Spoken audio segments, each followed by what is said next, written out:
ప్రధానమైనటువంటి కారణం ఏంటి అని అంటే, నేను సామెత చెప్పినట్టుగా ఉన్నమాట అంటే ఉలిక్కి పడతారట.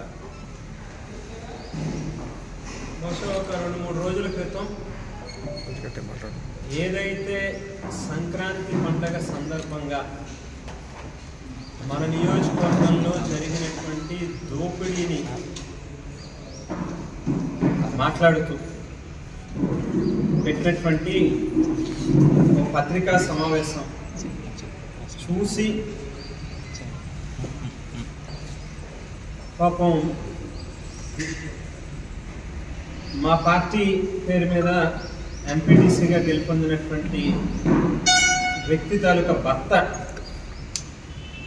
ఆయనకు పాపం మనిషికి వచ్చినంత కోపం వస్తా ఉంది. సడన్గా పాపం ఆయన హావభావాలు అవన్నీ చూస్తే అసలు రాజకీయాలలోకి ఒక 3rd గ్రేడ్ ఫెలో, ఒక 3rd క్లాస్ ఫెలో రాజకీయాల్లోకి వస్తే ఏ మాదిరిగా బిహేవ్ చేస్తారు, ఏ మాదిరిగా ఉంటారు అనేటువంటిది ఇతన్నే ఒక ఉదాహరణగా మనం చెప్పుకోవచ్చు. అతని మాట తీరు చూస్తూ ఉంటే వాడు వీడు, ఇంకా ఏదో సినిమాలో హోల్ అంటే హోల్ కాదు బొక్క అంటారట. అలాగా ఆ భాష చూస్తే ఇటువంటి 3rd గ్రేడ్ ఫెలో రాజకీయాల్లోకి వచ్చాడా అని చెప్పి ఎవరికి వాళ్ళు ముక్కులు వేలేసుకునే పరిస్థితి. అయితే 8 నెలలు గడిచేసరికే మెల్లమెల్లగా ఒరిజినాలిటీ బయటకు వస్తా ఉంది. రోజు రోజుకి అతని వాస్తవ రూపం ఏంటి అనేటువంటిది బయటకు వస్తా ఉంది.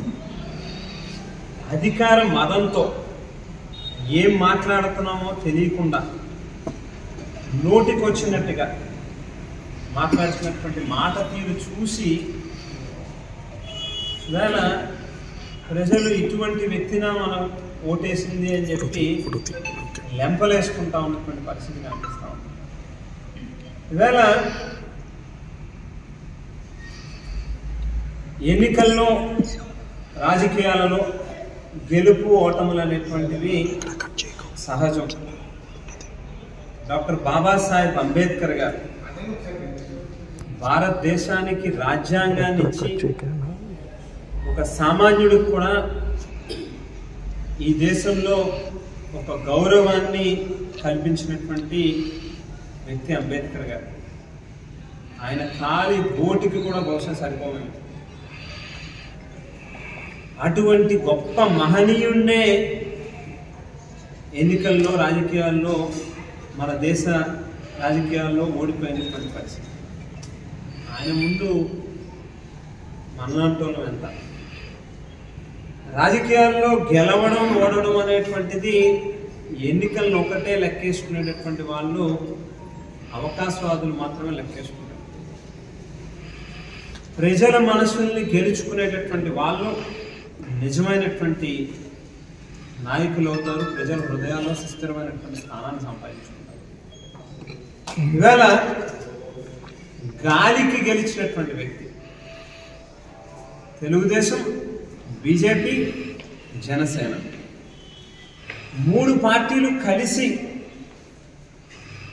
ఎలక్షన్లకు వచ్చి సూపర్ 6 అని చెప్పి అబద్ధపు హామీలనిచ్చి 8 నెలల కాలం గడుస్తూ ఉన్నప్పటికీ ఒక్కటంటే ఒక్క హామీని కూడా నెరవేర్చినటువంటి వ్యక్తులు ఇవాళ స్థాయిల గురించి నా గురించి మాట్లాడుతూ ఉన్నటువంటి పరిస్థితి. 2,13,000 ఓటర్లు నన్ను తిరస్కరించారట. బహుశా బుర్రుండి మాట్లాడుతూ ఉన్నాడో లేదో ఈ మనిషి. 72-73 వేల మంది పైచులక ఓట్లు నాకు వచ్చినాయి.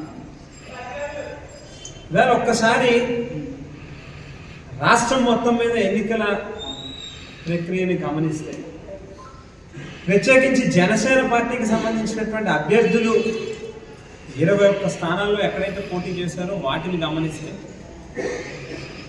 21 స్థానాల్లో హైయెస్ట్ మెజారిటీ నుంచి కిందకి చూసుకుంటూ వస్తే ఈ మనిషికి 18వ స్థానం వచ్చింది. మెజారిటీలలో 18వ స్థానంలో ఉన్నాడు ఈ మనిషి. ఈ పక్క రాజమండ్రి సిటీకి వెళ్తే ఇదే కూటమి అభ్యర్థుల గెలుపుకి సంబంధించిన మెజారిటీలను గమనిస్తే రాజమండ్రి సిటీలో 70,000కి పైచిలకు వచ్చింది.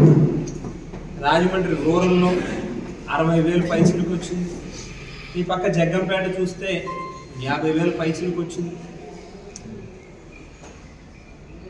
ఇవన్నీ మరి నీ బుర్రలో లేవా, లేకపోతే నీలాంటి బోగస్ మాటలు మాట్లాడేటటువంటి వాళ్ళని ఏ రకంగా తీసుకోవాలని చెప్పి ఈ మధ్యకాలంలో జనసేన పార్టీ నాయకులు, తెలుగుదేశం పార్టీ నాయకులు నాకు ఫోన్ చేస్తూ ఉన్నారు. అయితే నాకు ఇక్కడెక్కడా కూడా కోవర్ట్ నాయకులు నాకు లేరు, లేకపోతే ఆ పక్క నుంచి నాకు కోవర్ట్ కింద చెప్పేవాళ్ళు లేరు. పాప జనసేన పార్టీ నాయకులు, తెలుగుదేశం పార్టీ, ఈ మనిషి ఒక క్యారెక్టర్ లేదు, ఏ రకమైన క్రైటీరియా లేదు. ఒకే ఒక్క కారణం, ఇతని దగ్గర డబ్బులు ఉన్నాయి, 4 రూపాయలు ఖర్చు పెడతాడు అని చెప్పి నమ్మి అతని వెనకాల మేము కూడా ప్రయాణం చేసాం. సరే, ఎలక్షన్లకు ముందు ఓ 400-500 మందికి 5,000 రూపాయలు చొప్పున ఎక్కడైనా ఏదైనా జరిగింది అని అంటే ఇచ్చినట్టుగా పిక్చర్ ఇచ్చేవాడు. 5,000 చొప్పున బహుశా ఒక 500 మంది చూస్తే 5 లక్షలు ఖర్చు అయి ఉంటుంది. ఈవేళ నాకు 70 కోట్లు ఖర్చు అయింది, నా సంగతి ఏంటి అని చెప్పి అందరినీ అడుగుతూ ఉన్నాడని చెప్పి చెప్తా ఉన్నాను. జనసేన పార్టీలో కొంతమంది నాయకులు అయితే ఒక అడుగు ముందుకేసి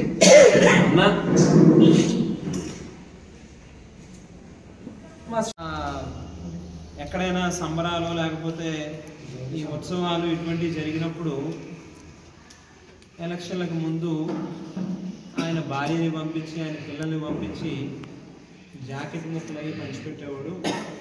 మరి ఎంత మంచివాడో పాపం అని చెప్పి అని అనుకున్నాం మేము అందరం. ఆడపడుచులందరికీ జాకెట్ ముక్కలు అవి పంచిపెడుతున్నాడని చెప్పి. కానీ ఈ ఏడాది కూడా జాతర జరిగింది, బహుశా లాస్ట్ ఇయర్ ఇచ్చినట్టుగానే ఈ ఏడాది కూడా ఇస్తాడేమో అని చెప్పి అనుకున్నాం. ఈ మనిషిని దగ్గర నుంచి గమనిస్తూ ఉంటే జాకెట్ ముక్కలు దేవుడెరుగా, మన లోపల ఉన్న అండర్వేర్ కూడా ఎత్తుకుపోతాడేమో ఈ మనిషి అన్నట్టుగా తయారయ్యాడన్నా. ఎందులో పడితే అందులో కక్కుర్తి, విపరీతమైన దోపిడీ, అవినీతి, అక్రమాలు. ఈ మనిషిని చూసి డోర్లు వేసుకుని ఇంట్లో 4 గోళ్ల మధ్యలో ఏడుస్తూ ఉన్నామన్నా, ఇటువంటి మనిషినా మనం రాజకీయాల్లోకి తీసుకొచ్చింది, ఇటువంటి మనిషినా మనం నెత్తి మీద పెట్టుకుంది. ఇక టీడీపీ వాళ్ళ ఏడుపులైతే వర్ణనాతీతం. ఇటువంటి దౌర్భాగ్యంగా మనం మోసింది అని చెప్పి ఎలక్షన్ల ముందేమో నా దగ్గర అంత ఉన్నాయి ఎంత ఉన్నాయని చెప్తాడు. ఈవేళ చూస్తే ఎక్కడ పడితే అక్కడ దోపిడీ. సరే, మొన్న మాట్లాడుతూ అంటాడు ఆయన, పాపం పాత పరిచయాల కొద్దీ వైసీపీ నాయకులు ఈయనకి ఫోన్ చేసట, పూర్వం ఏదో నేను ఇది చేసిన ఉండంటే అది రాలేదని చెప్పి నేను బాధపడిపోతా ఉన్నాను. పాపం నక్కా రాంబాబు గారు ఎక్కడో ఏదో కనిపిస్తే ఎదురైతేనో లేకపోతే మండల పరిషత్ ఆఫీస్లో మీటింగ్కి ఈయన వస్తేనో ఓ మంచి చక్కటి స్మైల్ ఇచ్చి పలకరించగానే నక్కా రాంబాబు గారు బహుశా ఈయన మనిషే, ఈయనకి ఏదో బాగా కావాల్సినోడు, ఈయనకి ఏదో ప్రతిదానికి సమాచారం ఇస్తారని చెప్పి అనుకుంటాడేమో తెంగరోడు. నిన్ను చూసి కాదు నీకు గౌరవం ఇస్తాను, ప్రజలు నీకు ఇచ్చిన హోదాని బట్టి చూసి నీకు గౌరవిస్తూ ఉన్నారు. నక్కా రాంబాబు గారిని ఉదాహరణగా చెప్పుకుంటే ఆయన కుటుంబం ఎప్పటి నుంచో రాజకీయాల్లో ఉన్న కుటుంబం. ఆయన ఏదో నీతో అందంగా గౌరవంగా చక్కగా నవ్వుతూ మాట్లాడాడు కదా, పలకరించాడు కదా అని చెప్పని ఏదో రాంబాబు గారు నీకేదో సమాచారం చెప్తున్నాడని అనుకుంటే నీ అంత బుర్ర తక్కువ ఇంకొకటి అవ్వడం ఉండదు. వైసీపీలో కోవర్ట్లు ఎవరు లేరు, నీతోనే అయిపోయింది. గాదరాడలో 2 ఎంపీటీసీ స్థానాలుంటే తెలుగుదేశం వాళ్ళతో కుమ్మక్కవుతావు, ఒక ఎంపీటీసీని వాళ్ళకి అమ్మేస్తావు, ఇంకొక ఎంపీటీసీకి నువ్వు గెలవడం కోసం ఏమో అని చెప్పి పార్టీని తాకట్టు పెట్టే కార్యక్రమం చేస్తావు. నీలాంటి లాలూచి చేసే పనులు, లంగా పనులు చేసేటటువంటి వాళ్ళు ఎవరూ వైసీపీలో లేరు. నీతో ఏదైనా మాట్లాడితే నీ హోదా కొద్దీ నీ ఉన్న స్థానాన్ని బట్టి నీకు గౌరవం ఇవ్వడం తప్పితే నీ వ్యక్తిగతం నీ క్యారెక్టర్ చూసి ఎవరు కూడా నీకేమీ గౌరవం ఇవ్వట్లేదు. నీతో ఎవరు ఫోన్లు చేసి వైసీపీ వాళ్ళు మాట్లాడే పరిస్థితి లేదు. బుర్రలోకి ఎక్కించుకోమని చెప్పి చెప్తా ఉన్నాను. పోతే 350 ఎకరాలు ఉన్నాయట నాకు. ఇవాళ పత్రికా ముఖంగా చెప్తా ఉన్నాను. ఆ 350 ఎకరాలు కోనసీమలో ఎక్కడ ఉన్నాయట ఈవేళ చెప్తా ఉన్నా. ఆ 350 ఎకరాలు ఎక్కడో చెబితే జక్కంపూడి రామ్మోహన్ రావు హౌసింగ్ కాలనీ అని చెప్పి సెంటు భూమి చెప్పున నువ్వు ఎంతమందికి ఇమ్మంటే అంతమందికి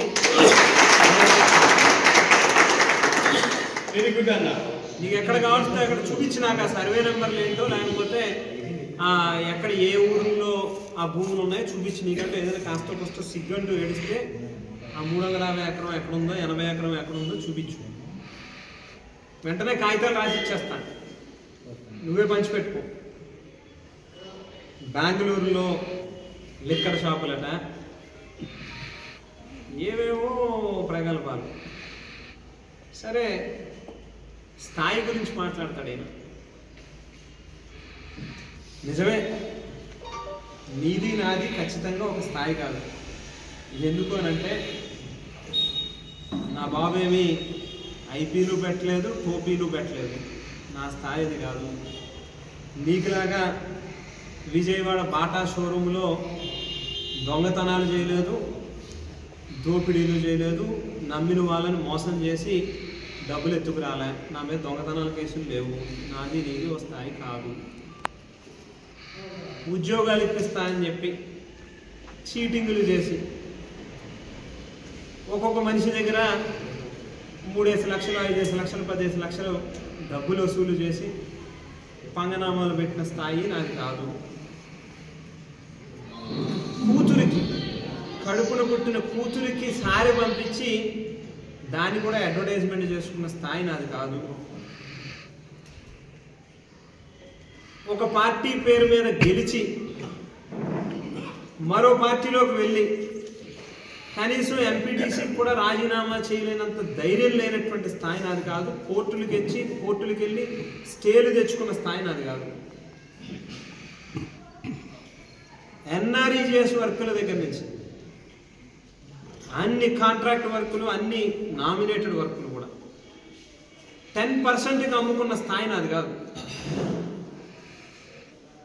నేను గుడులు తీసుకొచ్చి నేను కట్టిస్తే ఆ చెక్కులు నువ్వు ఇచ్చుకుంటున్నావు చూసావా, ఫోటోలు దిగి వాళ్ళని బెదిరించి భయపెట్టి రప్పించుకుని, అది నా స్థాయి కాదు.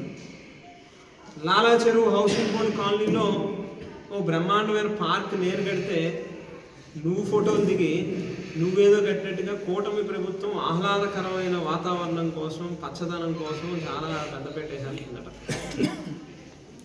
నీ బోగస్ మాటలు, నీ స్థాయి ఏంటో నీకు నువ్వు గమనించు. ఇవాళ నేను చెప్తా ఉన్నాను, ఎలక్షన్లలో ఏవైతే తీసుకొచ్చాను, నా స్థాయి ఏంటో, జక్కంపూడి కుటుంబం స్థాయి ఏంటో తూర్పుగోదావరి జిల్లా మొత్తం వెళ్ళాడు. ఆంధ్ర రాష్ట్రంలో ఏ మారుమూల ప్రాంతంలో ఏ గ్రామానికైనా వెళ్ళాడు, చెప్తారు మా స్థాయి ఏంటో. నా స్థాయి ఏంటంటే రాజానగరం నియోజకవర్గంలో 1773 కోట్ల రూపాయల అభివృద్ధి కార్యక్రమాలు శాంక్షన్లు తీసుకొచ్చి వర్కులు తీసుకొచ్చిన స్థాయి నాది. 1377 కోట్ల రూపాయలు, ఎవరికి రూపాయలు లంచం ఇచ్చే పని లేకుండా, కులాలకి పార్టీలకి అన్నిటికీ అతీతంగా అర్హుడైన ప్రతి ఒక్కరికి ఇంటికి వెళ్ళి వాళ్ళ బ్యాంకుల్లో అకౌంట్లో నేరుగా డబ్బులు వేసినటువంటి సంక్షేమ పథకాలు 1377 కోట్ల రూపాయలు పథకాలు ఇచ్చినటువంటి స్థాయి నాది. 20,000 ఇళ్ల పట్టాలు ఇల్లు లేని ప్రతి నిరుపేదకి ఇచ్చిన స్థాయి నాది. ప్రతి రైతుకి రెండవ పంటకి నీళ్ళిచ్చి విత్తనాల నుండి విక్రయాల వరకు ఆర్బీకేలు అన్ని స్థాయిల్లోని ప్రతి రైతుకి తోడుగా ఉన్న స్థాయి నాది. నా స్థాయి గురించి నువ్వేందా, నీ బతికేంది నువ్వేంది, నువ్వు నా గురించి మాట్లాడేది. నీ క్యారెక్టర్, నీ జన్మ కాదు, 100 జన్మలు ఎత్తినా నువ్వు సరిపో నా గురించి మాట్లాడాలి. నీలాంటి కూడా నా గురించి మాట్లాడేది. జీవోలు ఇస్తా, చదువుకో. జీవో ఇవ్వడానికి టెక్నికల్ క్లియరెన్స్లు ఉంటాయి, అడ్మినిస్ట్రేటివ్ క్లియరెన్స్లు ఉంటాయి, క్యాబినెట్లకు వెళ్ళే ఉంటాయి, గవర్నమెంట్లో వివిధ డిపార్ట్మెంట్ల దగ్గరికి వెళ్ళి వస్తాయి. ఆ జీవోలు చదువుకో. నేను ఏం చేశానో నీకు తెలుస్తుంది.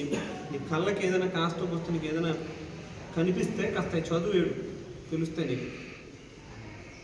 మోస్ట్ కరప్టెడ్ ఫెలో వేళ రాష్ట్రంలో ఎవరైనా ఉన్నారని అంటే ఈ పెద్ద మనిషి. ఇసుక గురించి మాట్లాడతాడు. ఎక్కడా పాపం అసలు ఇసుగే వెళ్ళట్లేదట, ఇసుక రేణువే కనిపించట్లేదు ఈ మనిషి. ఈనాడు పేపర్ చదువుకో స్వామి నువ్వు. ఈనాడు పేపర్ చదువు. తెల్లారు లెగిస్తే బాజా భజంత్రీలు వాయిస్తారు కదా తెలుగుదేశం పార్టీకి, మీ కూటమి ప్రభుత్వానికి. ఈనాడు పేపర్లో చదివేడు. సీతానగరం మండలంలో గడిచిన 8 నెలల కాలంలో కనీసం అంటే ఒక 50 ఆర్టికల్స్ వచ్చి ఉంటాయి. ట్రాక్టర్లతో గుద్దేయడం, శాండ్ లారీలతో గుద్దేయడం, ఒక జాయింట్ కలెక్టర్, ఒక కలెక్టరు 1కి 10 సార్లు అక్కడికి విజిట్ చేసి కంట్రోల్ చేయలేక, మీ దోపిడీని ఆపలేక మూసేశారు ర్యాంపులు. ఇవ్వాలి నువ్వే చెప్పుకునేది అక్కడి నుంచి శాండ్ తీయట్లేదు అని చెప్పి. నువ్వు కాదు, నీ బినామీ కంపెనీల పేర్ల మీద వేసి టెండర్లు తీసుకుని అధిక ధరలకి నువ్వు అమ్ముతుంటే జాయింట్ కలెక్టర్ అక్కడికి వచ్చి నేరుగా ఆపేరా. వీడియోలు కూడా ఉన్నాయి రికార్డెడ్గా, ఒకసారి మీరు కూడా అందరూ చూసుంటారు. ఈనాడు పేపర్లో చదవండి చాలు, వేరేది అవసరం లేదు. ఈనాడు అనేది వాళ్ళకి ఒక ఏమంటారు, వాళ్ళ సొంత గవర్నమెంట్ జీవో లాంటిది వాళ్ళకి.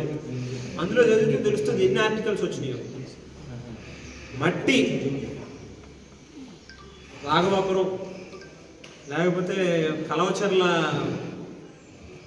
స్పాయిల్ బ్యాంకు, భూపాలపట్నం దగ్గర రెడ్ హ్యాండెడ్గా పట్టుకున్నాం. లిక్కరు చిన్నకొండపూడిలో చూసాం మనం. తెలుగుదేశం వాళ్ళు జనసేన వాళ్ళు కొట్టుకుంటున్న వీడియో. ప్రతి ఒక్కరిని పిలిచి బెదిరించి భయపెట్టి టెండర్లు వేస్తే కుదరదు అని చెప్పి బెదిరిస్తే చాలామంది టెండర్లు వేయలే. వేళ లిక్కర్ షాపులు చూస్తే సీతానగరంలో 2, కోరుకొండలో 4, రాజానగరంలో సుమారుగా 7 ఉన్నాయి. 7, 4, 11, 2, 13 లిక్కర్ షాపులు మనం గమనిస్తే దాదాపుగా మొత్తం 11, 12 దాకా టీడీపీ జనసేన వల్లే ఉన్నారు. కాండ్రు శేఖర్ గారు ఎవరు, లేకపోతే ముల్లపూడి బాపిరాజు గారు ఎవరు, పెందుర్తి రాజా ఎవరు, దొడ్డ స్వామి ఎవరు, లేక మార్ని రాము ఎవరు, మేకా రమేష్ ఎవరు, కోనా సాయి ఎవరు, గల్లా రంగా మీ సర్పంచు, లోవరాజు మీ Bhupalapatnam sarpanch, Vanka Mallibabu Telugu Desam party vice MPP, దివాంచరు, ఎవరు వీళ్ళందరూ? 6 షాపులు వైసీపీకి వచ్చినాయా? ఎక్కడ వచ్చినాయో చెప్పిన ఆయన. ఆఖరికి ఇదే తెలుగుదేశం వాళ్ళని కూడా ఎక్కడెక్కడైతే షాపులు వచ్చినాయో వాళ్ళ మీదకి కూడా మనుషుల్ని పంపించి నాకు 50% వాటా కావాలి అని చెప్పి నువ్వు బెదిరిస్తే నీ తాటాకి చప్పుళ్ళకి వాళ్ళు బెదరకుండా ఏం పీక్కుంటావు పీక్కో అని చెప్పి నిన్ను బయటికి పోమన్నారు. ఆ విషయం నీకు కూడా తెలుసు.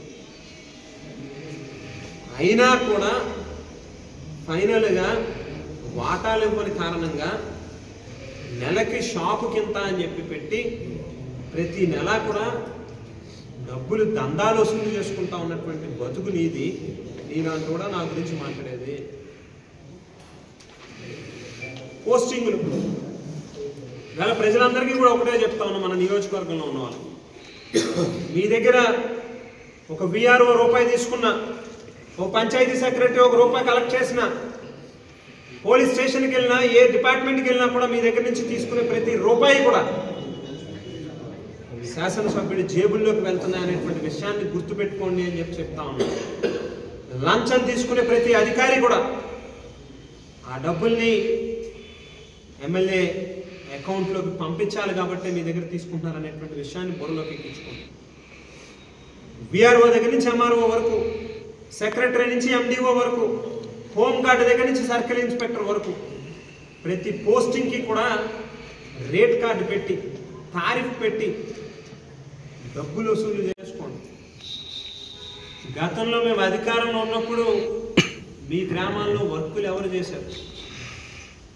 ఇవాళ ఎక్కడో ప్రతిపాడు నుంచి, గోపాలపురం నుంచి కాంట్రాక్టర్లు వచ్చి వాళ్ళు మీ దగ్గర వర్కులు చేస్తూ ఉన్నారని అంటే ఎంతెంత పర్సెంటేజ్ మీ నాయకుడికి వెళ్తూ ఉన్నాయో మీరే ఆలోచించుకోండి.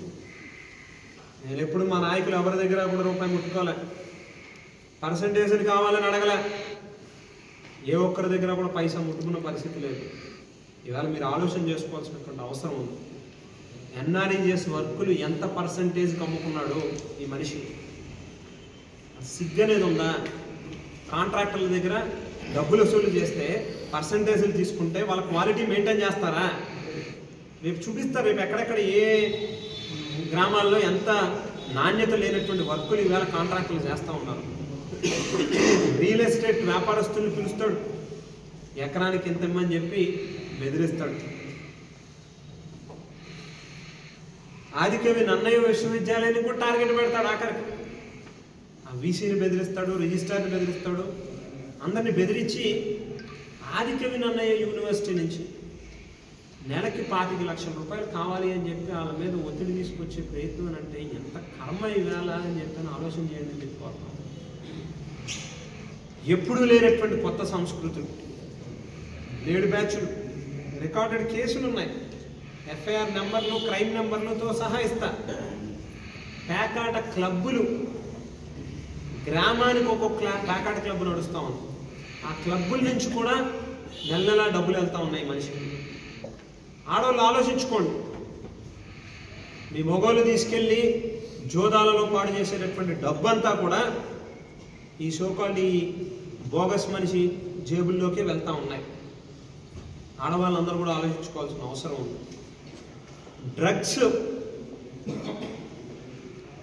ఎవరైతే రేవ్ పార్టీలు డ్రగ్స్ తీసుకొచ్చి ఆడవాళ్ళని తీసుకొచ్చి క్లబ్బులు నడుపుతారో వాళ్ళకు కూడా రేట్ ఎంత అని చెప్పి పెట్టి వాళ్ళ దగ్గర నుంచి డబ్బులు వసూలు చేస్తూ ఉన్న పరిస్థితి. బూరుగుపూడిలో జరిగినటువంటి రేవ్ పార్టీకి సంబంధించిన ఇన్సిడెంట్ ఇదే. స్వయంగా ఆయన నోటితో చెప్పాడు. బహుశా మీరు అందరూ గమనించారు లేదో అన్న, ఒక పేమెంట్ బ్యాచ్ పాపం చాలామంది, మీలో 99% మంది జర్నలిస్టులు అందరూ చాలా నిజాయితీగా, నిక్కచ్చిగా, ఎప్పుడో మీరు ఇందులో ఈ ఫీల్డ్లోకి వచ్చి 25 ఏళ్ళు 30 ఏళ్ళు అవుతున్నా కూడా మీ ఇళ్ళకి వచ్చి చూస్తే మీ పరిస్థితి పాపం ఇవాళ కూడా హృదయ విధానకంగా ఉంటుంది, బాధ అనిపించేటట్టుగా ఉంటుంది. చిన్న చిన్న బైకుల మీద తిరుగుతూ ఉంటారు. కొంతమంది జర్నలిజం పేరు చెప్పి అమ్ముడుపోయేటటువంటి వ్యక్తులు, ప్యాకేజీలు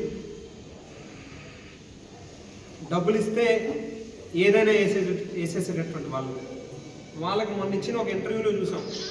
పనికిమాలోడు తీసుకునే ఇంటర్వ్యూలో రేవ్ పార్టీకి సంబంధించిన ఇన్ఫర్మేషన్ అట జనసేన పార్టీ వాళ్ళే ఈయనకి ఇన్ఫర్మేషన్ ఇచ్చారట. ఈయన సర్కిల్ ఇన్స్పెక్టర్కి ఈయన చెప్పాడట. జిల్లా ఎస్పీ గారిని కోరుతా ఉన్నా, డీజీ గారిని కోరుతా ఉన్నా, దీని మీద సరైనటువంటి విచారణ జరగాల్సినటువంటి అవసరం ఉంది. తూర్పుగోదావరి జిల్లాలో ఎప్పుడూ కూడా రేవు పార్టీలు, డ్రగ్స్ అనేటువంటి పదాలు కనీసం విని కూడా ఉండవు. ఇది ఖచ్చితంగా ఈ సోకాల్ ఈ బోగస్ మనిషే, ఈ గాలి మనిషే ఆర్గనైజ్ చేస్తూ ఉన్నాడు. ఖచ్చితంగా దీని మీద సరైనటువంటి ఎంక్వైరీ జరగాల్సినటువంటి అవసరం ఉంది. అనకాపల్లిలో గాంజా దొరికితే మీ మూలాలు ఉంటాయి, మీరే అందరి మీద ఒత్తిడి చేస్తారు, మీ నాయకుల పేర్లు తీసేయమని చెప్పి పోలీసుల్ని ఇబ్బంది పెట్టే ప్రయత్నం చేస్తారు. పోతే బ్లడ్ బ్యాంక్ గురించి మాట్లాడతాడు.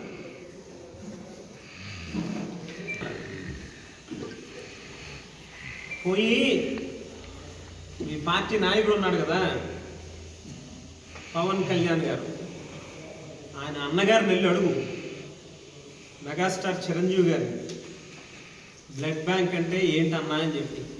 ఆయన చెప్తాడు ఏందో.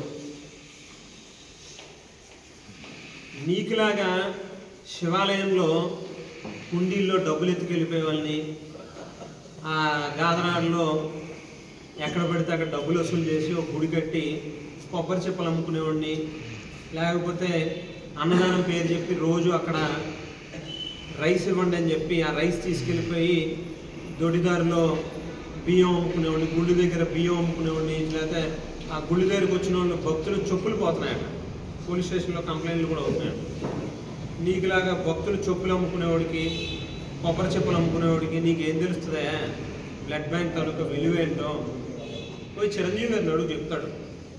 చిరంజీవి గారిని ఆదర్శంగా తీసుకుని బ్లడ్ బ్యాంక్ పెట్టాను. పోయి ఆయన అడుగు, ఆయన చెప్తాడు ఏంటో బ్లడ్ బ్యాంక్ అంటే ఏంటో. నీకు లాంటి వాడికి సమాధానం చెప్పాలి. కాలేజీ గురించి మాట్లాడతాం. అసలు ఒక విద్యా సంస్థ అంటే ఏంటో తెలుసా నీకు?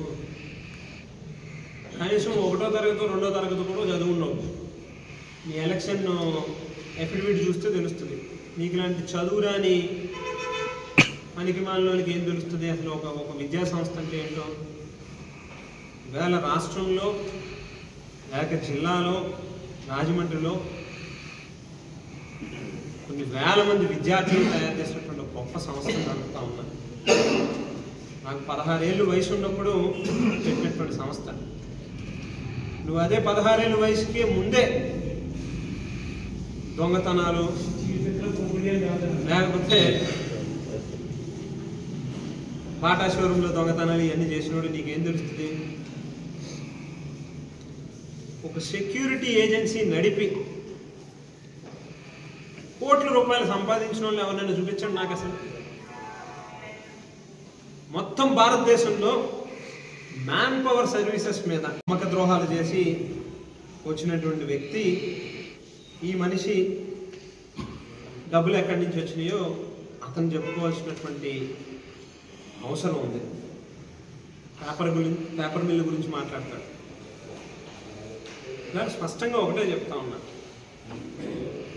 ఏదో కొంతమంది పేపర్ మిల్లులో కార్మికులు మోసపోయి ఏదో కషాయాన్ని నమ్మినట్టుగా కొంతమంది గొర్రెల్లాగా పాపం ఈ పెద్ద మనిషిని నమ్ముతా ఉన్నారు.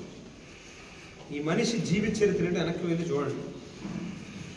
1 టౌన్ పోలీస్ స్టేషన్లో ఉంది ఒక కేసు. 40 మందికి ఉద్యోగాలు ఇప్పిస్తానని చెప్పి మోసం చేసిన కేసు. మ్యాన్ పవర్ సర్వీసెస్లో పిఎఫ్లు కట్టకుండా ఈఎస్ఐలు ఎగ్గొట్టి జీతాలు ఎగ్గొట్టినటువంటి దాఖలాలు ఎన్ని ఉన్నాయో చూసుకోండి. తిరుపతిలో మొదలగు వెంకటేశ్వర యూనివర్సిటీ దగ్గర నుంచి మొదలుపెట్టు లేబర్ కోర్టుల్లో ఈ మనిషి మీద శ్రమ దోపిడీ చేసి కార్మికుల యొక్క కష్టాన్ని దోపిడీ చేసుకున్నటువంటి కేసులు ఎన్ని ఉన్నాయో లేబర్ కోర్టులో పోయి చూడండి, తెలుస్తాయి మీకు. కార్మికుల్ని, ఉద్యోగస్తుల్ని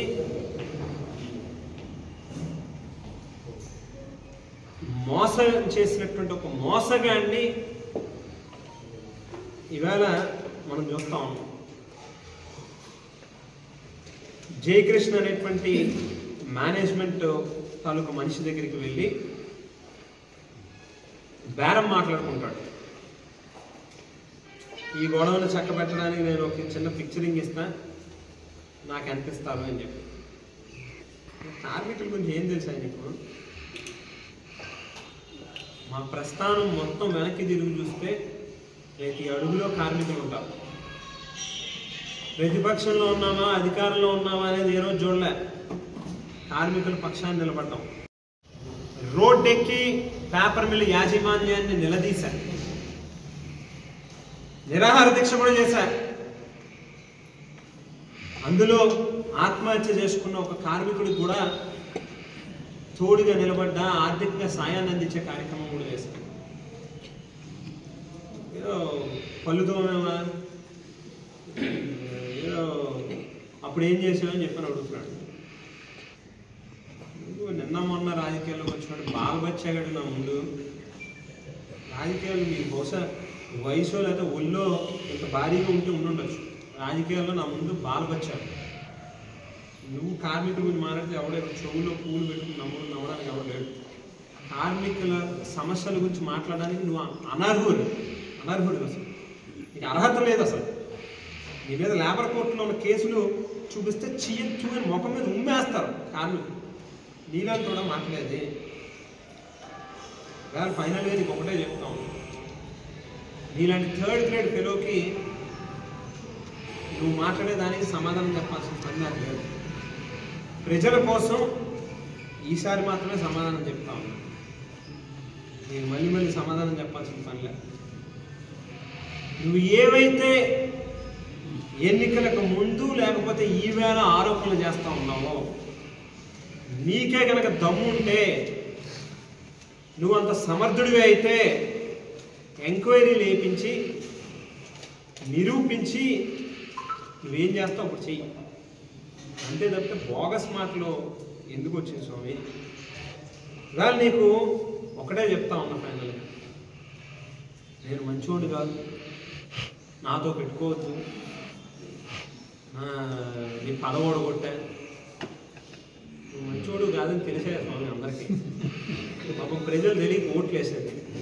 కంగారు పడతాను, తొందరలోనే ఉంది. నా పదవోడు కొట్టడం కాదు, నీ బట్టలు ఓడగొట్టే రోజులు దగ్గరలో ఉన్నాయి స్వామి, దగ్గరలోనే ఉన్నాయి. కంగారు పడదు. నీకేదైనా నువ్వు చాలా గొప్పవాడివి, నా అంత బలమైన వాడు లేడు, నేను చాలా పెద్ద నాయకుడు అనే ఫీలింగ్ ఉంటే ఇప్పుడైనా మళ్ళీ చెప్తా ఉన్నా నీకు, నీ ఎమ్మెల్యేలకు అవసరం లేదు ఆయన. మీ ఆవిడ మా పార్టీ మీద గెలిచింది కదా ఎంపీటీసీకి, దయచేసి దానికి రిజిగ్నేషన్ చేయించి పోటీకి మళ్ళీ మీ ఆవిడని పెట్టు. మళ్ళీ మా పార్టీలో ఏదో చిన్నోడు తీసుకొచ్చి నీ మీద పెడతాను, ఏమవుతో చూపుగా. నీకు నిజంగా నీలో నేను చాలా గొప్పవాడిని అనే ఫీలింగ్ ఉంటే, మీ ఎలక్షన్లో మీరు గవర్నమెంట్లోనే ఉన్నారు కదా, స్టేట్ ఎలక్షన్ కమిషనే పెడుతుంది నాయన ఎలక్షన్లో. హైకోర్టులో నువ్వు తెచ్చుకున్న స్టే ఎత్తిచ్చేసుకుని నీ కేసు వెనక్కి తీసేసుకుని మా వైసీపీ పార్టీ మీద గెలిచిన ఎంపీటీసీకి రిజిగ్నేషన్ చేసి మళ్ళీ ఒక్కసారి జనసేన పార్టీ మీద మీ ఆమెను పెట్టి పోటీ చేయను. నేను ఏదో చిన్నోడిని పెడతాను, నీ మీద ఏమవుతుందో చూద్దు. కానీ ఏదో గెలిచేస్తే ఓసారి ఏదో పెద్ద పోటీగాడు అని కాదు, నిన్ను చూసేం కాదు, గాలిలో వచ్చినోడు, గాలిలోనే పోతాం. నేను మంచోడు కాదు, నేనేదో పెద్ద నా బొచ్చుగా బేకాలను, నా బొచ్చు బేకాలను,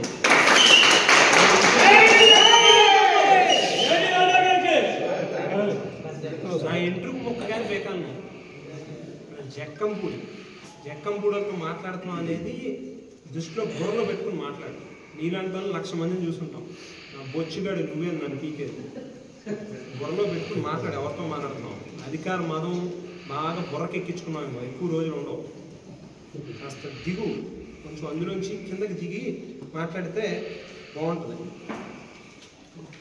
నేను అప్పుడు బాగా బిజీగా ఉండి తెల్లారి లేస్తే రోజు ప్రజలు అని చెప్పి తిరిగి నీ మీద నా ధ్యాస పెట్టలే. బాగా ఇప్పుడు నాకు టైం దొరికింది, ఖాళీగా ఉన్నాను. నేను బుర్ర పెట్టాను అనుకో, నీ చెన్నై యాశాలు, బ్రాహ్మణ ఆస్తులు ఎక్కడి నుంచి లాక్కొచ్చావు, ఇవన్నీ నేను బుర్ర పెడితే మొత్తం శాంతం నీ పని అయిపోతుంది. ఎవరికో అవసరం లేకపోతే మీ నాయకుడికి పెడితే చాలు, మేమేం చేసాం అన్నీ రికార్డెడ్గా తీసి పెడితే అయిపోతుంది. ఏదైనా రెడీగా ముందు నాయన, నేనేదో కాస్త బ్రీతింగ్ పీరియడ్ ఇవ్వాలి నీకు. మా నాయకులు కూడా అందరూ అలసిపోయి ఉన్నారు, ఎంతకాలం సేవ చేసి చేసి మేము కూడా కాస్త ఏదో కొంతకాలం రెస్ట్ తీసుకుందామని ఆగాము. కొద్ది కాలం వెయిట్ చేసి ఇంకొక 6 నెలల సంవత్సరం నీకు టైం ఇస్తున్నాను. 1 year అని చెప్పి ఎలక్షన్ అవ్వగానే 8 నెలలు గడిచింది, ఇంకో 4-5 నెలలు టైం ఇస్తున్నాను. చక్కగా హాయిగా పడుకో, రెస్ట్ తీసుకో. 4-5 నెలలు దాటిన తర్వాత స్టార్ట్ అవుద్ది నీకు క్లాప్ సినిమా. నువ్వు నిద్ర ఉండదు, నీకు స్లీపింగ్ పిల్స్ రెడీగా పెట్టుకో.